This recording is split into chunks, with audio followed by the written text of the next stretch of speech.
याद कर लीजिएगा, अगर जीवन में सफल होना है तो ये मत सोचो कि परिणाम क्या होगा, बस ये सोचो या तो विजय मिलेगी या वीरगति मिलेगी।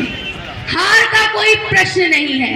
इस बात को अपने जीवन में मैं अपनी ये युवा बेटियां जो हैं इनसे कहूंगी गांठ बांध लें और इस बात का प्रण लेके जाएं कि आप जब मां बनेगी तो कम से कम 5 बच्चे पैदा करेंगी। इस बात का प्रण लें। यहाँ बात हंसने की नहीं है बेटा, यहाँ बात समझने की है, क्योंकि जनसंख्या के दम पर ही जो महाराज जी ने कहा समझते हो ना वोट, और जो वोट की संख्या जिसकी ज्यादा होगी वही हमारे सिस्टम में बैठेगा।